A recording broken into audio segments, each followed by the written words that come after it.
Good day everyone, this is your teacher Michelle and today we're going to discuss the music of Southeast Asia. We have countries which is a part of the Southeast Asia. We have the Myanmar, Laos, Thailand, Vietnam, Cambodia, the Philippines, Brunei, Malaysia, Indonesia, and Singapore. So those are the different countries in the Southeast Asia that we're going to tackle their music. We have songs from the different countries in the Southeast Asia. We have the Burung Kakatua, Rasa Sayang, Chan Malichan, Rokon, Bahay Kubo, and Loy Loy Kratong. So, these are the different folk songs of the different countries in the Southeast Asia. And later on, you will be able to hear the different music. Southeast Asian music. South stories from religious texts such as the Ramayana, the Mahabharata, the Quran, or the Bible often became songs that were sung in the local or the imported language. These songs in turn popularized the new beliefs. Some songs that blended the old and the new had particular powers in Java. For example, certain songs could be sung to stop heavy rain, tame crocodiles, or to exorcise malevolent spirits, meaning pinapalayas nila ang mga masasamang elemento. With this religious text that they are using, they believe that they have a power on it that can stop or can tame crocodiles or what and many others. In Sumatra, a shaman trained in a black and white magic could use 11 different grades of song to entice and capture renegade tigers that had trespassed into human lands. So, diba? They are using also black and white magic to what? Para mahuli yung mga tigre na nakapasok sa kanilang lupain. So we have first the Burung Kakatua. It is a traditional Indonesian folk song. It comes from the Ambon in the Moluccas but has spread found in other parts of the Indonesian archipelago and beyond. Burung Kakatua is from a kokakato or kakatua and the village grandmother who listens to kokakato's singing.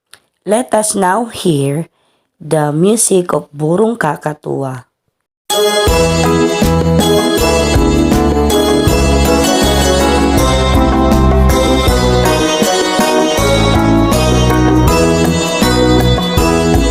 Burung Kakatua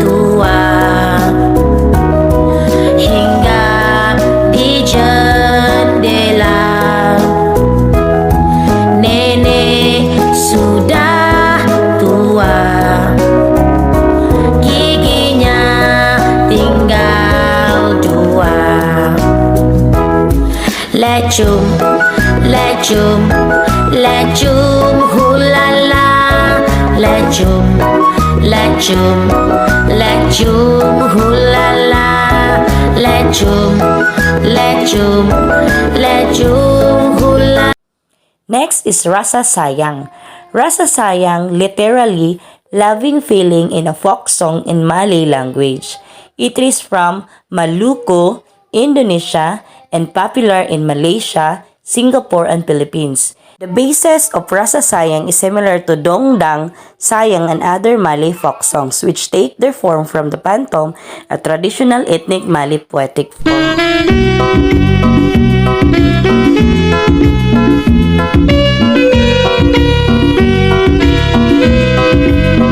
Rasa sayang, hey, rasa sayang, sayang, hey, hey, lihat nona jauh. Rasa sayang, sayang, hey, rasa sayang, hey, rasa sayang, sayang, hey, hey, lihat nona jauh. Rasa sayang, sayang, hey. Wajib berat luar kota, ambil kalah.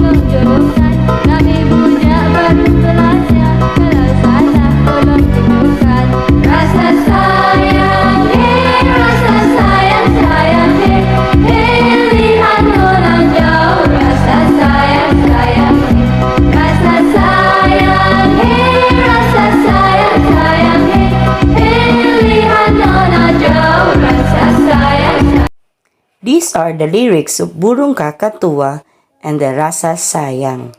So, Burung Kakatua in English is the Kakatu, and Rasa Sayang in English mean I've got the loving feeling. So these are the lyrics of the folk song in Indonesia and in Malaysia. Let's now proceed to our next topic, and it is all about the musical elements of Southeast Asia.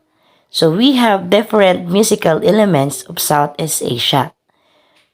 Musical elements of Southeast Asia. Music is an art form and culture activity whose medium is sound.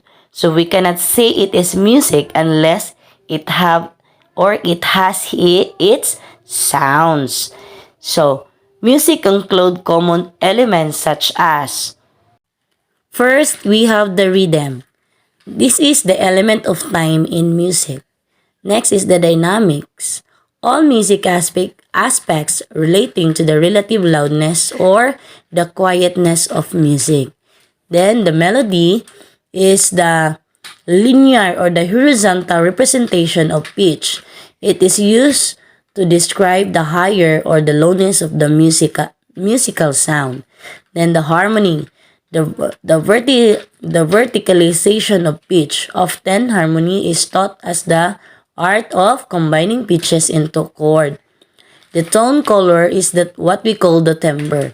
Texture, this is the number of individual music illness or the melodies and the relationship these illness have to one another. And the last one is we have the form, which is the combination of the musical elements. So, they have also the basic relative terms, no? Ang rhythm kay beat, meter, tempo, or syncopation. Ang dynamics na yun kay forte, plano, crescendo, or decrescendo. Ang melody, the pitch, theme, conjunct, and disconjunct. Then the harmony is chord progression, consonance, dissonance, kay dayon tonality or atonality. Then ang tone color din niya kay register, range, instrumentation. Ang texture kay either monophonic, homophonic ba siya, polyphonic, imitation, or counterpoint. And the form is either it is binary, ternary, tropic, or true compose. So those are the descriptions and the basic relative term for the music. Okay, let's proceed. So next is we have the classification of instruments. First, we have the aerophones. So these are the examples of the different instrument or the different what we call the aerophones or wind instrument. Next is we have the chordophones or what we call the string instruments, diba? As you see in the pictures, we have there the violin, the guitar, and many others string instruments. So these instruments we're going to found in the Southeast Asian. And then we have next the ediphones. So when we say ediphones, it is what? No, struck instruments. So we have here the rhythm sticks, the steel pan, the wood block tone, the triangle, the grater, the maracas, and any other. Next is we have the membranophones. So membranophones, we have here example, the mambalus, the congas, no, the ramana, the bongo, the tabla, and many others. And next is the electrophones. When we say electrophones, we are using electric. So we have here electric bass guitar, electric drum, the electronic keyboard, and the electronic organ. So those are the classification of instruments in Southeast Asian. So with this, we're going to proceed now to our next topic. So we're going to Cambodia. So Cambodia is also known as Kampuchea. It was the center of the Khmer or Cambodia Kingdom of Angkor, a great empire that dominated Southeast Asia for 600 years. So their vocal music is that we have what we call the Cambodian court music, which features choruses with large orchestras based on struck case and gongs. So ang pinakasikat sa ila is that the pinpit. It is the musical ensemble that usually accompanies ceremonial music of the royal courts and ensembles. Next, these are the instruments used in pinpit. So we have the sampur or the double-headed drum played with hands. And then the onets or the xylophones. Then we have the ching, which is the finger or finger cymbals. And then the kongbong. It is a gong circles. And the scored drum, which is the two big drums similar to Japanese membrano. Let's hear the music.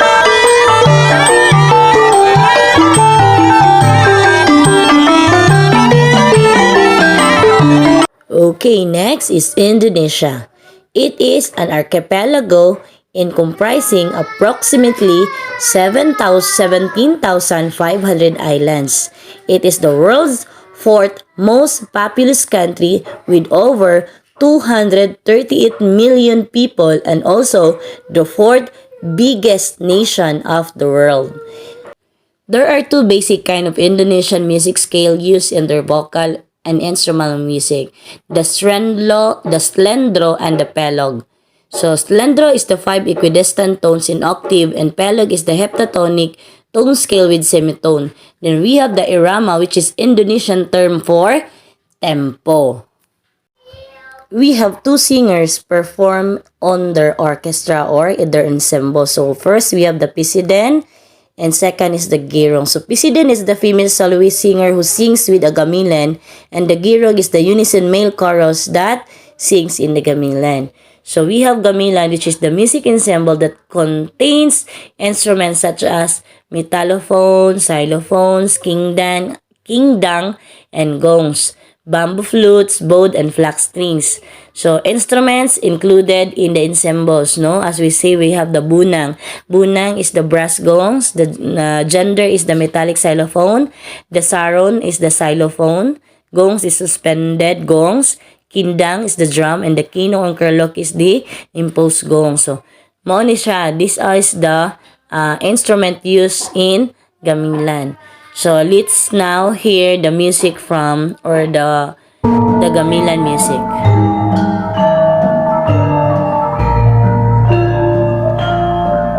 Let us now travel to Thailand.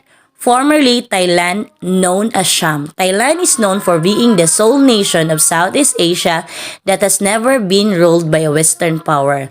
Known also as Muang Thai, which means land of the free. Music is theoretically based on the 5-tone and 7-tone scale system. It is not confined to the royal courts but also used extensively in the dance theater and in ceremonies. Vocal music. Songs of Thailand have inherently poetic lyrics which allow a singer or performer to easily define the melodic lines. Let's now proceed to their ensembles. First, we have the pipat. This is a mid-sized orchestra that is performed in either outdoor style with hard mallets or indoor style with padded mallets. That is a picture of a pipat performance. Next is the kruang sai, an orchestra that combines some of the percussion and wind instruments of the pipat with an expanded string section. This group is primarily used for indoor performances and for the accompaniment of stick puppet theater. So it is done indoor only. And next is we have the Mahuri. Mahuri traditionally played by women in the court of central Thailand and Cambodia. These ensemble are historic smaller. So this is the small or the smallest one. No, ang Mahuri. This is the smallest ensembles on them. And in constitutional monarchy in Southeast Asia, which is divided into two regions. First, they have the West Malaysia or also known as Peninsular Malaysia. Next is we have the East Malaysia or consists of 13 states and 3 federal territories. Chinese and Indian cultural influences made their mark when trade began in the country. Trading is also increased when immigrants flocked to Malaysia. Their multi-racial groups that influence Malaysia's genre include the Malay, Chinese, Indian, Iban, Dayak, Kadazanduson, and Eurasians. So these are the people influence Malaysians or the Malaysia's genre. The music of Malaysia may be categorized into two types. First is we have the classical and folk music, emerged during the free colonial period and still exists in the form of vocal, dance, and theatrical music. And second is the syncretical acculturated music developed during the post-Portuguese period in the 16th century. It contains elements from both local music and foreign elements of Arabian, Persian, Indian, Chinese, and Western musical and theatrical sources. Those are the two category of their music. Musical instruments of Malaysia are greatly associated with their culture and roots. So kung saan ang pinanggalingan. Due to colonization, the stages of development of Malaysian instruments are great. There are some common features with Indian musical instruments. After the colonization or pananakop no of Malaysia by the British, so sinakop pala ng mga British ang Malaysian. And that's the start that the musical development was influenced by Western music. Okay, let's now proceed to the different instrument used during the ensembles or the performance or what we call in the orchestra. So we have here the types of performance in Malaysia. Number one is we have the agong and kulintang. Gong-based musical ensemble commonly used in funerals and wedding in East Malaysia. This type of ensemble is similar to the kulintang of the Philippines, Brunei, and Indonesia.